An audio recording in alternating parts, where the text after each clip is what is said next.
International literacy day کی مناسبت سے محکمہ literacy and non formal basic education کے زیر اہتمام گورنمنٹ فرقان شہید ہائی سکول میں خصوصی تقریب منعقد ہوئی، جس میں ڈی ای او محکمہ literacy and non formal basic education madam Maheen Arshad work اور سی ای او ایجوکیشن علی احمد سیان نے بطور مہمان خصوصی شرکت کی۔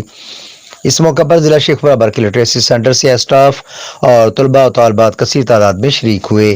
D O literacy and non formal basic education madam Maheen Arshad work کا شرکا تقریب سے گفتگو کرتے ہوئے کہنا تھا کہ انٹرنیشنل لٹریسی ڈے کی مناسبت سے منعقدہ یہ تقریب 6 ستمبر کے روز نہ صرف لٹریسی کے حوالے سے شعور اجاگر کرنے اور اس کی اہمیت و افادیت کی آگاہی کے لیے، بلکہ جنگ ستمبر کے شہداء و غازیوں کو اسلامی عقیدت پیش کرنے اور ان کی قربانیوں کی یاد تازہ کرنے کے لیے بھی منعقد کی گئی ہے۔ سی او ایجوکیشن شیخوپورہ علی احمد سیان کا دوران گفتگو کہنا تھا کہ محکمہ لٹریسی کی کارکردگی قابل ستائش ہے۔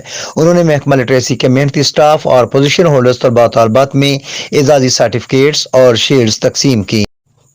دوران تقریب مختلف لٹریسی سینٹرز کے بچوں کے مابین تلاوت، نعت شریف اور آرٹ کے مقابلوں میں نمایاں پوزیشن حاصل کرنے والے بچوں میں انعامات بھی تقسیم کیے گئے۔ اس موقع پر بچوں نے خوبصورت ٹیبلوز بھی پیش کیے، جنہیں حاضرین نے تالیاں بجا کر خوب داد دی۔ آخر میں شرکاء نے علامتی واک بھی کی، جس دوران واقعی شرکاء کو غیر رسمی بنیادی تعلیم کی ضرورت و اہمیت کے حوالے سے آگاہی بھی فراہم کی گئی۔ اپنے کیمرہ مین ٹیم کے ساتھ شیخ محمد طیب، فائر سٹون نیوز، شیخوپورہ۔